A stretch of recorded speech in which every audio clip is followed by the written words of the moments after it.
ইলিশ মাছ এমন একটা মাছ রে বুন্ডি, খালি খাতি মন চায়।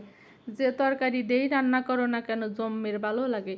ইলিশ মাছের তরকারি থাকলে তো আমার কাছে আর মাংসও ভালো লাগে না। তা বুন্ডি আজকে ফ্রিজটা খুলে দেখলাম যে একটা ইলিশ মাছ শুয়ে রয়েছে। ইলিশ মাছটা বের করলাম, করে ভালো করে কাটিয়ে কুটিয়ে নিয়ে ধুয়ে নিলাম। রান্নাঘরে যেয়ে দেই যে এক টুকরো কুমড়ো রয়েছে, কুমড়োটাও বের করলাম, করে কাটিয়ে কুটিয়ে ভালো করে ধুয়ে নিলাম। আজকে কিন্তু আমি কুমড়ো আর ইলিশ মাছের ঝোল বানাবো। আমার বেশি সময় লাগবে না, তাড়াতাড়ি ঝটপট করে আমার রান্না হয়ে যাবে। আমি কিন্তু কোনো মশলাপাতিও ব্যবহার করব না। ইলিশ মাছে আবার মশলাপাতি পেঁয়াজ রসুন দিলে ইলিশ মাছের সে সেন্ট থাকে না।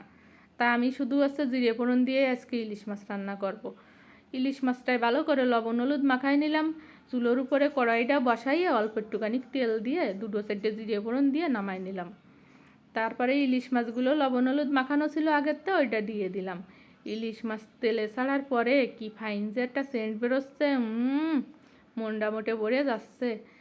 ইলিশ মাছ কটা কিন্তু আমি আবার বেশি ভাজবো না। ইলিশ মাছ যদি বেশি ভাজা হয় তাহলে কিন্তু আবার সেই স্বাদ চলে যায়, তেলটাও গলে যায়। তাই ইলিশ মাছটা আমি শুধু এপাশ ওপাশ করেই নামায় নেব। ইলিশ মাছ আমার বেশি ভাজলে এবার ভালো লাগে না। ইলিশ মাছ এই যে এপাশ ওপাশ করে আমি এইগুলো উঠোই নিলাম। এরপরে দুটো সাইডে তেজপাতা একটুনি তেলের পরে ছেড়ে দেবো। দুটো সাইডে তেজপাতা তেলের পরে ছেড়ে দিয়ে ওই যে তরকারি কটা কাটিয়ে রাখলাম, তরকারি কটা দিয়ে দেবো তেলের পরে। এরপর ইলিশ মাছের পেটাটা দিয়ে দেবো। ইলিশ মাছের পেটাটা কিন্তু তরকারিতে দিতেই হবে, কারণ ইলিশ মাছের পেটায় জম্মের স্বাদ। ইলিশ মাছের পেটা নিয়ে তো আমার ঘরে কাড়াকাড়ি বাঁধে। যাই হোক, এরপর একটু লবণ হলুদ দিয়ে ভালো করে আমি গুটিয়ে গেটে এগুলো বাজিয়ে নেব। গুটিয়ে গেটে একটুনি সময় বাজিয়ে নেওয়ার পরে দিয়ে দেবো 4-5টা কাঁচা জাল আর চুই জাল। চুই জাল কিন্তু আমরা সব তরকারিতেই খাই। চুই জাল ছাড়া তরকারি আবার ভালো লাগে না। আমাদের খুলনার মানুষ তো চুই জাল দিয়েই তরকারি রান্না করে। চুই জালের একটা সেন্ট আর ইলিশ মাছের একটা সেন্ট, কি যে ফাইন লাগতেছে। দিয়ে দিলাম গরম জল। এইখানে আমি 1.5 কাপ জল দিলাম, একটু জল রান্না করব তো তরকারিটা এই জন্য। এরপরে একটু নাড়াই চাড়াই দিয়ে 1 চামচ হলুদ গুঁড়ো দিয়ে একটু সময় ঢাকা দিয়ে রেখে দেবো, যাতে তরকারিটা একটু গলে। আলু তরকারিটা যে সময় একটু গলে উঠবে সেই সময় ঢাকনাটা খুলে ইলিশ মাছ কয়খান দিয়ে দেবো। ইলিশ মাছ কয়খান দেওয়ার পরে 1 চামচ লবণ দিয়ে দেবো। এরপরে একটুখানি ঘুটা ঘাটা করে আর একটুনি সময় ঢাকা দিয়ে রেখে দেবো।